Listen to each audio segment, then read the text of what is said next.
अस्सलाम वालेकुम नाज़रीन, मैं हूँ रिजवान जाफ़र। हमारा पाकिस्तान के साथ हाजिर खिदमत है। इस वक्त हम हैं होली ट्रिनिटी चर्च कराची में, और यहाँ पर डिफरेंट फेथ से वाबस्ता लोग जो हैं एक साथ हमारे साथ हैं।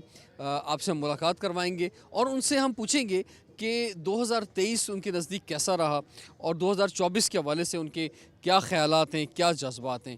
प्रोग्राम के पहले मरहले में हमारे साथ मौजूद हैं जनाब पंडित मुकेश कुमार साहब, जो कि एक हिंदू स्कॉलर हैं, आपको खुशामदीद कहते हैं। आपके साथ मौजूद हैं जनाब सरदार मगन सिंह साहब, जो कि चेयरमैन कराची हैं सिख यूथ काउंसिल के, आपको खुशामदीद कहते हैं।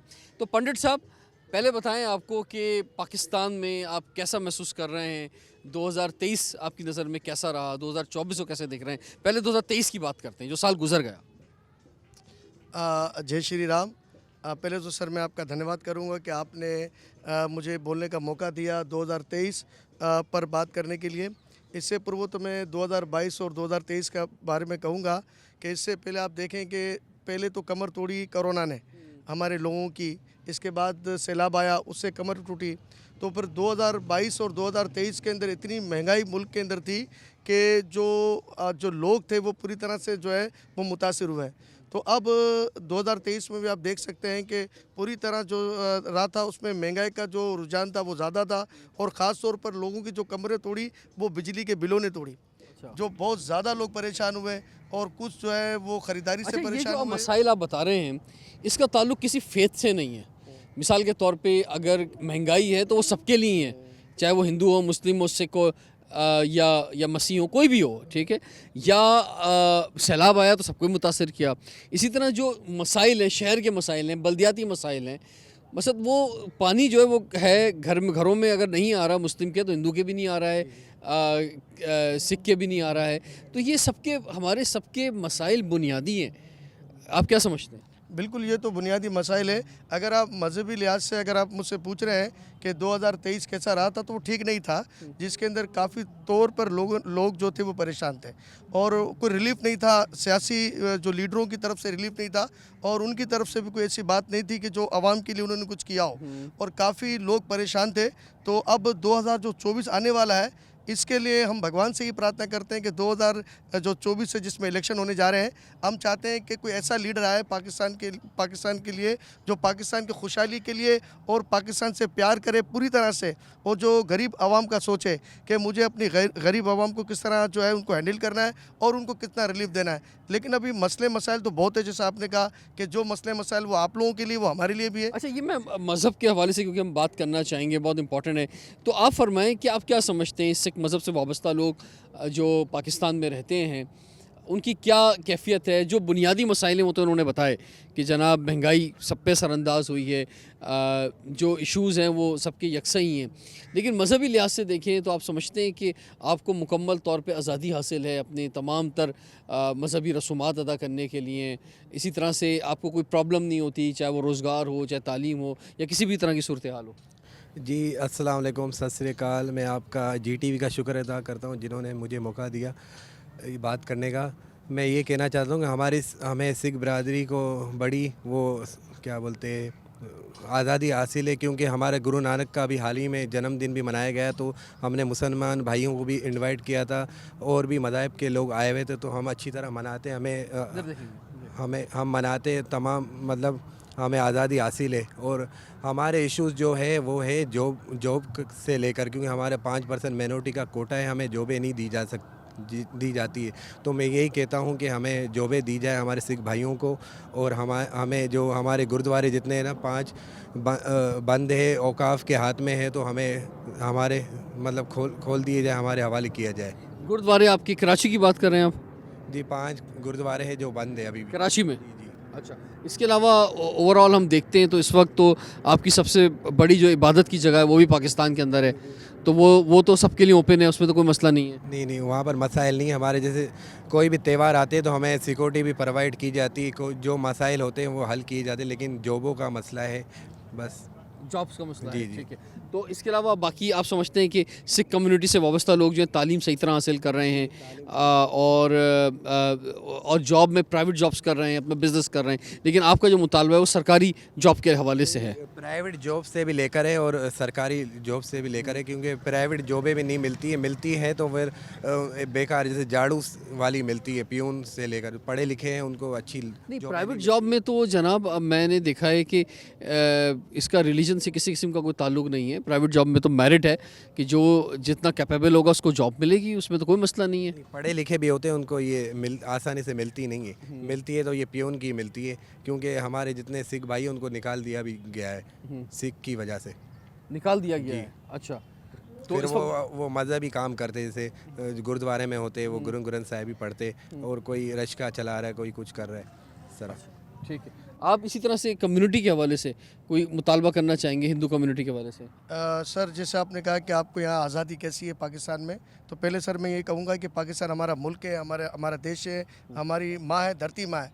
तो पाकिस्तान तो हमारे लिए सबसे पहले है, प्राइवेट है, क्योंकि पाकिस्तान का हमारा जीना मरना पाकिस्तान के लिए है। तो इसी प्रकार से हमें आप पूरी आज़ादी है और हम अपनी रस्म व रिवाज जितनी भी है पाकिस्तान में वो सही तरह से जो है वो अंजाम करते हैं, इससे कोई मसला नहीं है। बाकी मेरा एक यही मैसेज है आज के GTV के हवाले से कि हमें जो एजुकेशन पे ज़्यादा काम करना पड़ेगा पाकिस्तान के अंदर।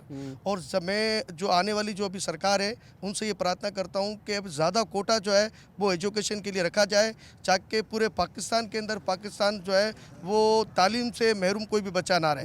तो वो तालीम ज़्यादा होनी चाहिए, पढ़ेगा पाकिस्तान तो बढ़ेगा पाकिस्तान। अगर तालीम हमारे पूरे पाकिस्तान के अंदर ज़्यादा आम हो जाएगी, जैसे बलूचिस्तान है, KPK है, तो वहाँ पर जो है वो जो इंग्लिश जो एजुकेशन है, जो ही प्राइवेट सतह की जो तालीम है वो गवर्नमेंट में दी जाए, और जो गरीब बच्चा है जिसको जो सारी सहूलत दी जाए। जो प्राइवेट बच्चा जो पढ़ता है तालीम, वही जो है गरीब बच्चे आप को समझते हैं कि अभी जो इलेक्शन होने जा रहे हैं, इस इलेक्शन से आपको उम्मीदें वाबस्ता हैं? देखो उम्मीदें तो हमें लगानी चाहिए, और इलेक्शन जो है और ये वोट है ये हमारा हक है। हमको तो किसी न किसी को चुनना ही पड़ेगा, लेकिन हम अल्लाह से ही प्रार्थना कर सकते हैं, परमात्मा से प्रार्थना करते हैं कि जो भी अभी जो आएगी, जो पार्टी आएगी, वो पाकिस्तान के लिए अच्छा काम करे। अच्छा, माइनॉरिटी का ऐसा है कि माइनॉरिटी की अलग से रिजर्व सीट भी है, और माइनॉरिटी को ये भी इजाज़त है कि वो जो जनरल नशिस्तें हैं उन पर भी इलेक्शन लड़के कामयाबी हासिल कर सकते हैं, आबादी जहाँ पर आपकी ज़्यादातर कम्युनिटी है। हमने देखा कि सिंध के अंदर पिछले इलेक्शन के अंदर हिंदू कम्युनिटी से लोग जनरल इलेक्शन में कामयाब हुए हैं। बिल्कुल अभी भी मेरे एक दोस्त हैं सरदार अमर सिंह, जो है वो जनरल आज़ाद इलेक्शन लड़ रहे हैं। ऐसे बहुत से हमारे जो कैंडिडेट हैं, जो बहुत से हिंदू हैं जिन्होंने जो है इस 2024 के इलेक्शन के अंदर हिस्सा लिया है, तो वो भी काम करेंगे अपनी कौम के लिए, वतन के लिए। तो ये तो पाकिस्तान के लिए हमारे लिए अच्छा है कि हमारे लीडर आते हैं और हमारे लिए काम करते हैं। जी, आपसे इलेक्शन से कुछ उम्मीदें वाबस्ता हैं आपको? जी, इलेक्शन से हमें उम्मीदें हैं, क्योंकि हम इलेक्शन में अगर वोट देंगे तो हमारे लिए आसानी होगी, क्योंकि लेकिन सिख बिरादरी को ये मतलब मसला है कि हमारी सिख बिरादरी को कोई सिंध में हमारी नुमाइंदगी नहीं है। अगर नुमाइंदगी हमारी होगी तो हम सिख बिरादरी हमारे जो मसाइल है वो हल कर सकेंगे। ठीक है जी, तो आप कोई मैसेज देना चाहेंगे पाकिस्तानी कौम को आपकी तरफ से? मैं पाकिस्तान कौम को ये मैसेज देना चाहूँगा, आए हम सब मिलकर पाकिस्तान के हवाले से काम करें, पाकिस्तान की खुशहाली के लिए काम करें, पाकिस्तान के से प्रेम करें। और जब हम पाकिस्तान की खुशहाली के लिए काम करेंगे, पाकिस्तान से प्रेम करेंगे, तो पाकिस्तान हमारा तरक्की करेगा और आगे बढ़ेगा। पाकिस्तान जिंदाबाद। वाह जी वाह, ज़बरदस्त जी। तो कोई 2024 के हवाले से कोई हमें आप कोई खुशखबरी देना चाहेंगे, जो आपकी नज़र में नज़र आ रहा हो 2024 जो है ज़बरदस्त रहेगा साल?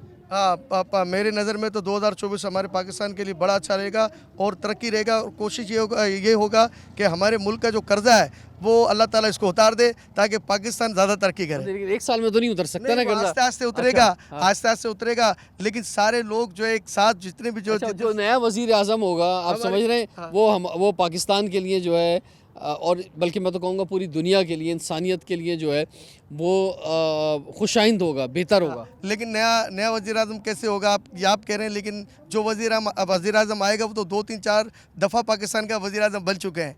तो उसी प्रकार से उनको तो तजुर्बा है कि पाकिस्तान को किस तरह चलाना है, उसको किस तरह जो है आगे बढ़ाना है, किस तरह तरक्की देनी है। तो अब जो वज़ीर आज़म आए, तो हम परमात्मा से ही प्रार्थना करते हैं कि उसके दिलों में जो उसके पास इतना वो तरीका हो कि ये पाकिस्तानी अवाम को लेकर चले, और ख़ास तौर पर हमारे पाकिस्तान के अंदर ज़्यादा से ज़्यादा डैम बनाए, ताकि हमारे पाकिस्तान में पानी की कमी ना रहे। तो उसी तरह से अगर ये डैम बनेंगे पाकिस्तान में तो पाकिस्तान खुशहाली की तरफ रवा दवा होगा। जी बिल्कुल। पाकिस्तान में क्या होना चाहिए, कैसे तरक्की होनी चाहिए, कैसे आगे बढ़ना चाहिए, हमारे साथ जो हमारे दो बहुत ही मोअज़्ज़ज़ मेहमान अभी सेशन में रहे, इन्होंने भी अपने ख़यालात का इज़हार किया और बहुत का शुक्रिया अदा करता हूँ कि आप ख़ास तौर पे हमारी दावत पे आप जो है यहाँ पे तशरीफ़ लाए, आपका बहुत बहुत शुक्रिया। और उसके साथ साथ मैं ये भी कहूँगा कि अवामी सतह पर भी जब हम जाते हैं, कहीं मार्केट में जाते हैं, किसी जगह पे हम आवाम से बात करते हैं तो बड़े ज़बरदस्त मशवरे मिलते हैं जनाबे वाला, और फिर सोचना पड़ता है कि आखिर वो सब चीज़ें सियासतदान आखिर क्यों नहीं कर पा रहे, मईशत हमारी जिस जगह पर है उस मईशत को बेहतर क्यों नहीं कर पा रहे, मेड इन पाकिस्तान प्रोडक्ट्स जो हैं उनको क्यों कामयाबी नहीं मिल रही जिस तरह से मिलनी चाहिए, तो उस तरफ जो है क्यों हम आगे नहीं बढ़ पा रहे। पाकिस्तान टेक्नोलॉजी के मैदान में, आईटी के मैदान में जिस जगह पे होना चाहिए क्यों नहीं है।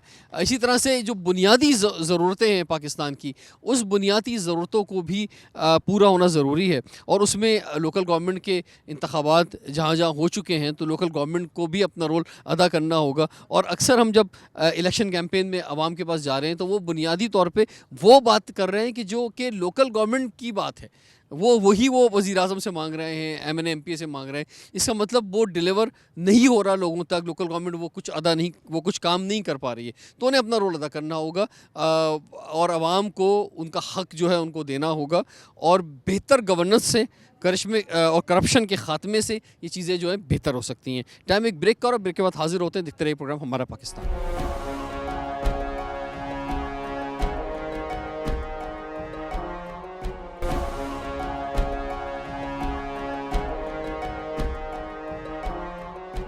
Welcome back. हमारा पाकिस्तान के साथ हाजिर खिदमत हैं। आज हमें होली ट्रिनिटी चर्च के सामने इस वक्त हम खड़े हुए हैं और मुख्तलिफ़ फ़ेथ के लोगों से बात हो रही है। हमारे साथ अलीना हमारे साथ हैं, आप टीवी एंकर हैं वॉइस ऑफ ऑस्ट्रेलिया में, और पाकिस्तान में कुछ दिनों के लिए तशरीफ़ लाई हैं, तो आपसे भी कुछ हम बात करते हैं। हमारे साथ डॉक्टर जयपाल छापड़िया साहब मौजूद हैं, ह्यूमन राइट एक्टिविस्ट हैं, मेंबर हैं नेशनल कमीशन ऑफ माइनॉरिटी के। सर आपको खुशामदीद कहते हैं। अलीना, पहले आप फरमाएँ कि 2023 आपकी नज़र में कैसा रहा पाकिस्तान के लिए, दुनिया के लिए, कैसे देखती हैं आप? आई वुड से कि जिस तरह से हमारे पास 2023 में बहुत सारे चैलेंजेस थ्रो कर दिए गए लाइफ की तरफ से, स्पेशली पाकिस्तान को। पूरी दुनिया में रिसेशन, इन्फ्लेशन का बहुत बुरा हाल था, लेकिन पाकिस्तान में interest rate, inflation was crazy. लेकिन जिस तरह से हमने कोप अप किया एज अ नेशन, वो बहुत ज़्यादा इनक्रेडिबल था। इस तरह से हम जस्ट एक फेट पे जुटे रहे कि हमें आगे बढ़ना है, मेहनत करनी है। बहुत ज़्यादा वो ठीक है, लेकिन फिर भी एक सियासी इंतशार नज़र आया पाकिस्तान के अंदर, महंगाई नज़र आई, तो ये और अब इलेक्शन है, अब इलेक्शन के हवाले से भी बहुत सारे सवालात हैं, तो उस लिहाज से आप कैसे देखती हैं? वेल आई वुड से कि जिस तरह से महंगाई के हिसाब से जो मिडिल क्लास तबका था, अब वो बिलो द पावर्टी लाइन चला गया। जो अपर मिडिल क्लास था वो मिडिल क्लास बन गया।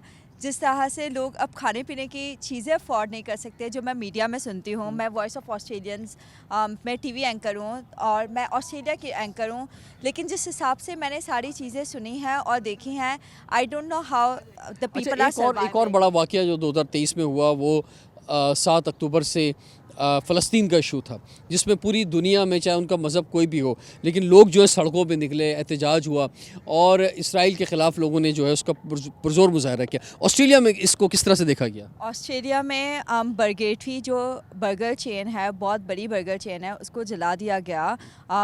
वो इसलिए जला दिया गया क्योंकि वो पैलेस्टीन के ओनर की थी। जो पैलेस्टीन है वो सपोर्ट करते हैं पैलेस्टीन को, और कहा यह जाता है कि वो इसराइलीज़ ने उसको जला दिया गया। And it was just downstair मेरे अपार्टमेंट के। सो आई फेल्ट, एंड वहाँ पे इसराइल्स और पैलेस्टीन का बहुत ज़्यादा इशू है, although they used to be friends, लेकिन इन सब की वजह से जो टेंशन है वो वहाँ पे भी पाया जाता है। जुल्म हो रहा है, और हमने देखा उस जुल्म के ख़िलाफ़ लोग यूके में निकले हैं, अमेरिका में निकले हैं, तो लेकिन उस तरह से ऑस्ट्रेलिया में भी निकले लोग क्या? ऑस्ट्रेलिया में भी बहुत सारी मार्चेज़ हुई हैं, सिटी में मार्चेज़ हुई हैं, और बहुत ज़्यादा लोगों ने पैलेस्टीन को सपोर्ट किया है। सिर्फ मुस्लिम ने या हर फेथ के लोगों ने? हर फेथ के लोगों ने पैलेस्टीन को बहुत ज़्यादा सपोर्ट किया है, मार्चेज़ किए उनके लिए। ठीक है, आपसे अभी हम थोड़ी सी और बात करते हैं, लेकिन डॉक्टर जयपाल छापड़िया साहब, आप फरमाइए सर, कैसे देखते हैं 2023 को? 2023 को वैसे साइंटिफिक तो साइंसी तौर पर मैं तो बहुत एक ज़्यादा वो देखता हूँ कि हम आगे जा रहे हैं, जिसमें मोबाइल हो, अदर साइंटिफिक हो, डॉक्टरों का ट्रीटमेंट हो। लेकिन as a human rights activist मैं देखता हूँ कि जो अज़रबैजान और रशिया की लड़ाई हुई, और मैं फ़लस्तीन का वाक़या देख रहा हूँ, जड़ानवाला में जो क्रिश्चियन उसकी बस्ती पे हमला देख रहा हूँ, और कश्मीर में जो मैं ह्यूमन राइट्स वायोलेशन देख रहा हूँ, that is not satisfactory for me. We are not successful.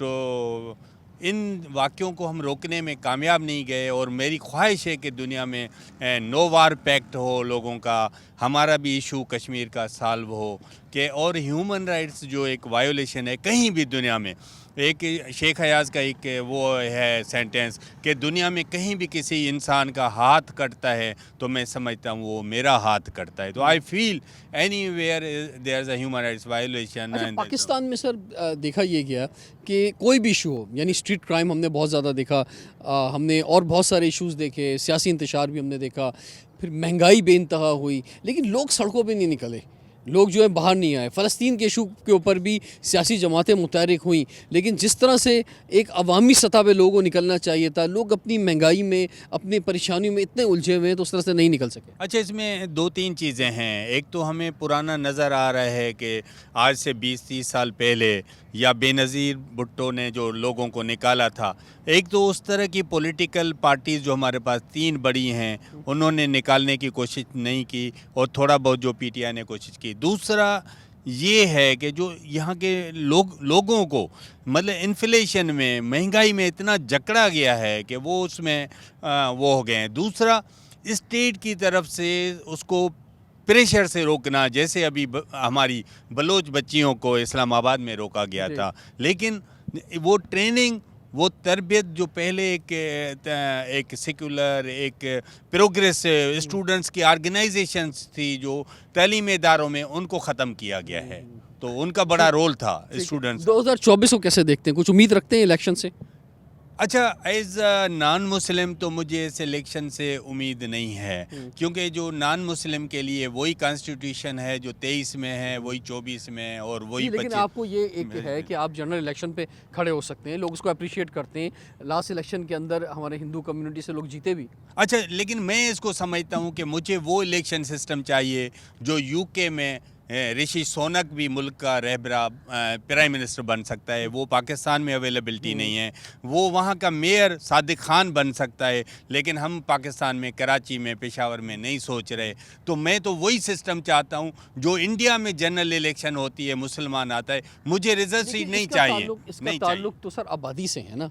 मिसाल के तौर पे एक तो रिज़र्व सीट के अंदर तो कंफर्म किया गया है कि जनाब ये माइनॉरिटीज़ की सीट्स होंगी, ठीक है, लेकिन इसका ताल्लुक तो आबादी से। जहाँ पे आपकी इंटीरियर सिंध में कुछ, जहाँ आबादी ज़्यादा है हिंदू कम्युनिटी की, वहाँ एमएनए भी बनते हैं, एमपीए भी बनते हैं। तो इसका ताल्लुक तो किसी राइट से नहीं है, इसका ताल्लुक तो पॉपुलेशन से है। अच्छा, इसमें मेरा जो ओपिनियन है, देखो ये होना चाहिए, जो 10 सीटें एमएनएस की दी जाती हैं वो पार्टियां जनरल इलेक्शन में उनको लाएं। जो ख़वातीन को रिज़र्व सीट दी जाती हैं, इतनी फीमेल मेंबर्स को वो जनरल इलेक्शन में ले आएं। मेरा विजन ये है कि मुझे रिज़र्व सीट कभी भी मेरिट पे कोई भी पार्टी आज तक नहीं देती है, वो एक बेनिफिशरी को दी जाती है। और इसको पाकिस्तान में जब आप एमडी कैट का एग्ज़ाम मेरिट पे नहीं करवा सकते, तो ये रिज़र्व सीट भी मेरिट पे नहीं मिलती। लेकिन सर फिर भी मैं ये कहूँगा कि आपने बिल्कुल ठीक कहा कि देखिए आबादी का तनासुब जो होता है उसी के लिहाज से चीज़ों को देखा जाता है, और उसमें तो ज़्यादा से ज़्यादा नॉन मुस्लिम कम्युनिटी जो है उनको टिकट्स मिलने चाहिए, और वो जीतते, और वो जीतते भी हैं जी। एक तो देखें 10 सीटें भी कम हैं, जो नेशनल असेंबली में 5% के हिसाब से 15 से ज़्यादा सीटें बनती हैं, वो भी उनकी नहीं बढ़ाई। लेकिन मेरी ख्वाहिश है कि पाकिस्तान में ये 15 सीटें जनरल सीट्स पे हर पार्टी अपने कैंडिडेट्स नॉन मुस्लिम। बिल्कुल आपका मशवरा आ गया। कैसे देखती हैं आप पाकिस्तान में जो इलेक्शन होने जा रहे हैं, इससे उम्मीद वाबस्ता है, और ख़ास तौर पे हमारे ओवरसीज़ पाकिस्तानी जो हैं, चाहे वो ऑस्ट्रेलिया पे हैं, चाहे अमेरिका में, चाहे यूके में ख़ास तौर पे हैं, तो वो किस तरह से देख रहे हैं आने वाले इलेक्शन को? हम अभी बस दुआ कर सकते हैं कि क्या हो सकता है पाकिस्तान में, क्योंकि पिछले 5 इयर्स में जो पॉलिटिकल सिस्टम रहा है पाकिस्तान का वो बहुत ज़्यादा ओवरसीज़ पाकिस्तानीज़ के लिए तो बहुत ज़्यादा होपलेस रहा है। सो हम दुआ कर सकते हैं, वी कैन लुक फॉरवर्ड के अच्छा हो, we can put the fingers crossed, तो हम देखते हैं क्या होता है, लेकिन hopefully it's upon us and everyone अवाम में कि सब अपना वोट दें, सो ताकि हम एक भी बेटर लीडर मकसद वहाँ जो बैठे खासतौर ओवरसीज़ पाकिस्तानी हैं उनकी डिस्कशन क्या है इस वक्त? वो समझ रहे हैं कि जनाब ये जो इलेक्शन है आने वाली 5 साल की जो नई गवर्नमेंट होगी वो पाकिस्तान को जो है वो उनकी मईशत को बेहतर कर देगी, सियासी इंतशार ख़त्म होगा, महंगाई का ख़ात्मा होगा, पाकिस्तान की का ब्रांड इमेज बेहतर होगा, पाकिस्तान दुनिया में इज़्ज़त के साथ आगे बढ़ सकेगा? नहीं, ओवरसीज़ पाकिस्तानीज़ का कोई भी ऐसा व्यू नहीं है। वो लोग बहुत ज़्यादा नेगेटिव माइंडेड हुए हुए हैं जो इस तरह से हुआ पाकिस्तान में सब लास्ट 2-3 इयर्स में, तो उनका बिल्कुल होपलेस हो चुके हैं। तो होपफुली समथिंग विल हैपन, लेकिन ओवरसीज़ पाकिस्तानीज़ को इतना ज़्यादा नहीं देख अच्छा, रहे। मैं ये कहना चाहूँगा, अभी 2 महीने पहले मैंने जब अमेरिका में शोज़ किए और फ्रांस में मैंने शोज़ किए, तो वहाँ जब मैंने ओवरसीज़ पाकिस्तानियों से बात की तो कुछ इसी तरह के ख़यालात मिले, लेकिन उसके साथ साथ मुझे उनके अंदर जो होप नज़र आई वो ये थी कि एक्शंस जो है ना वो बताएंगे। अगर एक्शंस बेहतर होंगे, जैसे मिसाल के तौर पे हम पिछले 3-4 महीनों के अंदर एक्शंस देखते हैं तो बहुत बेहतर हुए हैं, डॉलर हमारा थोड़ा मुस्तहकम हुआ है, स्मगलिंग का ख़ात्मा हुआ है, इसके अलावा बहुत सारे माफियाज़ के ख़िलाफ़ जो क्रैक डाउन हुआ है, इलीगल जो पाकिस्तान में लोग रह रहे थे उनके ख़िलाफ़ ऑपरेशन हुआ है। तो ये एक्शंस हैं सारे, इन एक्शन की वजह से लोग पॉजिटिव हुए हैं और इससे कहीं ज़्यादा बड़े एक्शन जो है वो इलेक्टेड गवर्नमेंट जो होगी उसको आके लेने होंगे। सर, मैं शुक्रिया अदा करता हूँ आपने हमारा शो ज्वाइन किया। टाइम एक ब्रेक का हो रहा है, ब्रेक के बाद ज्वाइन करते हैं। हमारे साथ रहिएगा, देखते रहिए प्रोग्राम हमारा पाकिस्तान।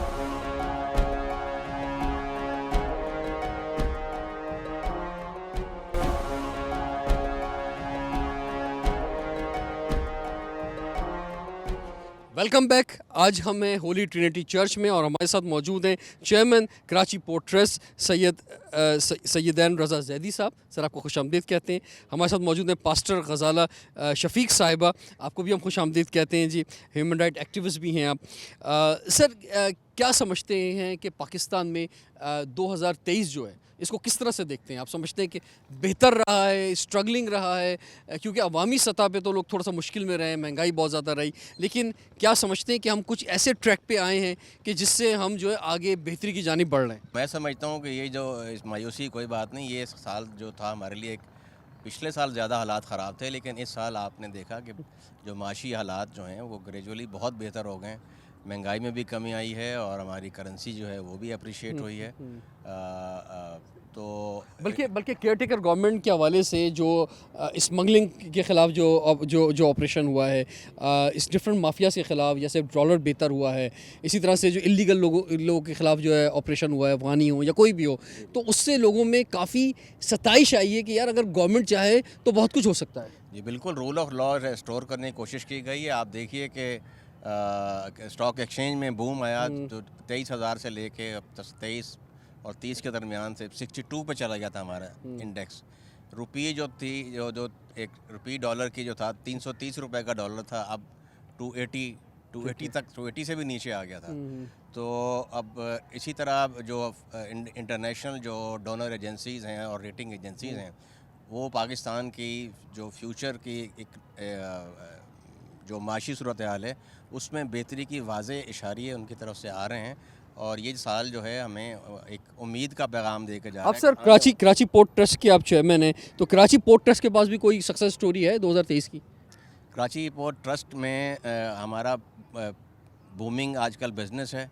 पिछले साल फॉर एग्जांपल एक दिन में अगर 6 जहाज़ आते थे, अब 15 जहाज़ आ रहे हैं और हमारे पास अब बस फारिग नहीं होती। सर, आ ही रहे हैं, जा भी रहे हैं, यानी एक्सपोर्ट भी तो होनी चाहिए ना? जाता भी है, जाता भी इंपोर्ट का सामान ले गया, लेकिन अब हमारा जाने वाला ज़्यादा होना चाहिए ना, एक्सपोर्ट ज़्यादा होना चाहिए। एक्सपोर्ट भी हमारी बढ़ रही है, इसीलिए तो आप देखें ना करेंसी हमारी क्यों स्ट्रांग हो गई, इसीलिए कि हमारी एक्सपोर्ट्स बढ़ रही हैं, हमारे फॉरेन रेमिटेंस हमारे पास ज़्यादा आ रहे हैं और इसके अलावा हमने जो उस पर कंट्रोल किया है डॉलर की स्मगलिंग को, तो उसकी वजह से हमारा जो रुपी स्ट्रॉन्ग हुआ, उसकी डॉलर की वैल्यू कम हुई और जब हमारी करेंसी मुस्तहकम हुई तो उसकी वजह से जो है महंगाई में भी कमी आ रही है। जी मैडम, आप क्या समझती हैं कि 2023 को कैसे देखती है, ख़ासतौर पे क्रिश्चियन कम्युनिटी जो है वो इसको किस तरह से देखती है?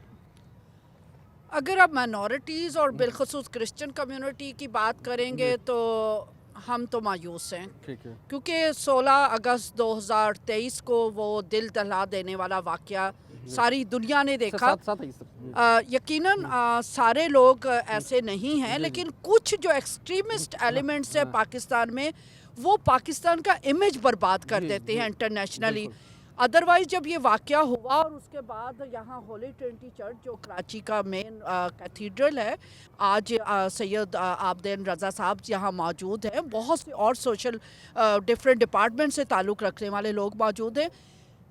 लोगों के अंदर बर्दाश्त पैदा हुई है, लोगों के अंदर एक दूसरे के साथ सोशल गैदरिंग में और रिलीजियस जो एलिमेंट है उसके अंदर भी बर्दाश्त आई है, क्योंकि बहुत से उल्मा आए हमारे साथ, वो खड़े हुए, उस हमारे आंसू पहुंचने की उन्होंने कोशिश की। माशी तौर पे यकीनन जैसे डॉलर की वो रुपया मजबूत हुआ है, मुआशी हम सोच रहे हैं कि कुछ बेहतरी आ रही है।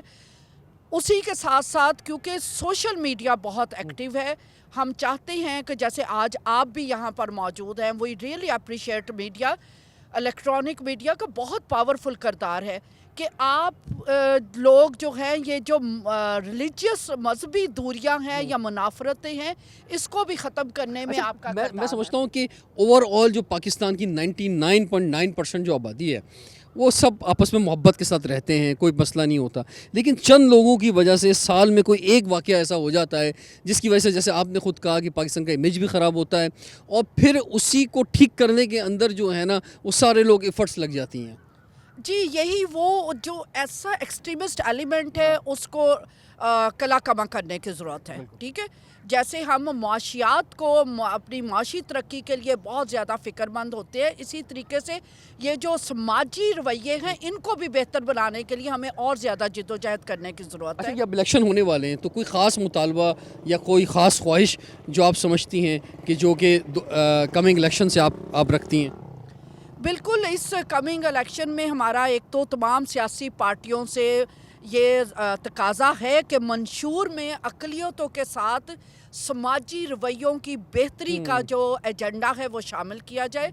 इसके साथ साथ जो माइनॉरिटीज़ से ताल्लुक़ रखने वाली ख़वातीन हैं, ख़वातीन की तो जनरली नुमाइंदगी हम चाह रहे हैं कि बढ़ाई जाए, और फिर जो माइनॉरिटी की रिजर्व सीट तो हैं ऑलरेडी इतनी सारी पाकिस्तान में, माइनॉरिटी की भी रिजर्व सीट्स हैं, तो वो तो असम्बली के अंदर तो मौजूद है नुमाइंदगी। देखिए, कम मौजूद है ना, उस लिहाज से नहीं मौजूद जिस लिहाज से होनी चाहिए। तो हमारा ये मुतालबा है कि ख़वातीन की एम्पावरमेंट के लिए और बिलख़ुसूस माइनॉरिटीज़ को और ज़्यादा एतमाद दिलाने के लिए ज़रूरत है कि इलेक्शन में भी उनकी भरपूर शमूलियत का बंदोबस्त किया जाए, ताकि वही रूटीन वाले चेहरे ना आए बल्कि यूथ को इनकरेज। भाई, आपका कॉन्फिडेंस देख के तो मुझे लग रहा है कि आपको इलेक्शन में कैंडिडेट होना चाहिए था। अगर आप मेरे इलाके से खड़ी होती मैं तो आपको वोट देता। मैं चाहती हूँ, बट मेरे ऊपर बहुत सी दूसरी इतनी रिस्पॉन्सिबिलिटी। आपका मतलब आप जैसे लोग भी हैं, मतलब आने चाहिए अच्छे चेहरे, नए चेहरे जो है वो पाकिस्तान को ज़रूरत है उनकी, और ख़ास तौर पे सर जो हमारी नॉन मुस्लिम है, जो भी माइनॉरिटीज़ हैं वो तो ज़रूर आगे हैं। आप सर कैसे देखते हैं 2024 को? उम्मीद कैसे, क्या वाबस्ता हैं, क्या समझ रहे हैं कि कैसा रहेगा या अगला साल, क्या उम्मीद दिलाना चाहेंगे कौम को? देखें, जो मौजूदा सूरत हाल इसको देखते हैं तो मैं तो समझता हूँ कि आइंदा साल खुशियों का पैम्बर होगा हमारे लिए, हमारे मुल्क के लिए, इकॉनमी के लिए, क्योंकि इस वक्त जितने भी इंडिकेटर्स हैं, इकनॉमिक इंडिकेटर्स और इंटरनेशनल रेटिंग एजेंसीज़, वो उन्होंने पॉजिटिव सेंटिमेंट्स पाकिस्तान की इकॉनमी के बारे में ज़ाहिर कर रही हैं। तो इंशाल्लाह अब जो हमारे इश्यूज़ थे, जो फिस्कल डेफिसिट के हवाले से, करेंसी के हवाले से, इन्फ्लेशन के हवाले से, वो बड़ी हद तक एड्रेस हो गए हैं। स्टॉक एक्सचेंज आप देखें कि इस वक्त बूम कर रही है। तो मैं समझता हूँ कि माशी हवाले से सर बात यह है कि अवाम को भी बूम करना चाहिए ना। अब जब सड़क पे निकलते हैं, लोगों से बात करते हैं, तो वो अवाम बूम नहीं हो रही। अवाम कह रही है कि जनाब महंगाई ज़्यादा है, ख़र्चे ज़्यादा हैं, आमदनी कम है। मसला अवाम तो ये रो रही है ना, और महंगाई कहाँ पहुँच चुकी है 40% पे, और रोज़मर्रा की अशिया 60% पे, और आवाम की जो तनख्वाह है वो 10% भी नहीं बढ़ती, और प्राइवेट सेक्टर में तो उल्टा कम हो रही है। यानी बिज़नेस के हालात ख़राब हैं, तो जो बंदा जिस जगह जॉब करता था, जितने पैसे उसे मिलते हैं, तो उससे कम मिल रहे हैं अब। देखिए, महंगाई ये खाली पाकिस्तान में नहीं, एक आलमी मसला है, ये ग्लोबल एक इशू है। तेल की कीमतों के बढ़ने की वजह से, शिपिंग कंपनी के फ्रेट के बढ़ने की वजह से, ये एक ग्लोबल इशू है, उसका शिकार चूँकि पूरी दुनिया और हम भी उसका शिकार हैं। पिछले साल जब हमारी करेंसी बहुत ज़्यादा डिवैल्यू हो गई थी तो उस वक्त इन्फ्लेशन रेट बहुत ज़्यादा था, लेकिन अब चूँकि हालात बेहतर हो रहे हैं तो इंशाअल्लाह मुस्तक़बिल में हमारी माशी सूरत हाल बहुत बेहतर होगी। जी बहुत बहुत शुक्रिया sir, thank you very much कि आपने हमें ज्वाइन किया, अपने ख्यालात का इजहार किया और मुझे आपसे बात करके जो खुशी हुई है कि आपने बड़ा पॉजिटिव इम्पैक्ट दिया है। जो मसाइल हैं उस तरफ भी निशानदेही की है, उनको ठीक होना चाहिए। हर पाकिस्तानी को, चाहे वो किसी भी मज़हब से ताल्लुक़ रखता है, वो पाकिस्तान का फर्स्ट सिटीज़न है, उसको तमाम तर राइट्स मिलने चाहिए। और आज इस जगह पे होली ट्रिनिटी चर्च में खड़े होकर हम तमाम जो जितनी भी माइनॉरिटीज़ हैं उनसे ख़ास तौर पे कहना चाहेंगे कि वी आर वन, हम सब एक हैं। हम सब ने मिलकर पाकिस्तान की मजबूती के लिए, पाकिस्तान की कामयाबी के लिए आगे बढ़ना है, काम करना है, और हम सब जो हैं वो मिल के काम करेंगे तो ही कामयाबी मिलेगी। क्या कहती हैं आप? बिल्कुल, पाकिस्तान का मतलब ही है पाक लोगों की सरजमीन, और जब सारों के दिल पाक हैं तो हम एक गुलदस्ता है और हमें एक दूसरे को मजबूत करने की कोशिश है, और पॉजिटिव सोचेंगे तो पॉजिटिव काम करेंगे। We hope very best in 2024। बिल्कुल, और ये सारी उम्मीदें जो हैं इलेक्शन से भी वाबस्ता हैं, तो उम्मीद है कि अब बहुत हो चुका, सियासतदान डिलीवर करेंगे। रिजवान जाफ़र को इजाज़त दीजिए, देखते रहिए प्रोग्राम हमारा पाकिस्तान।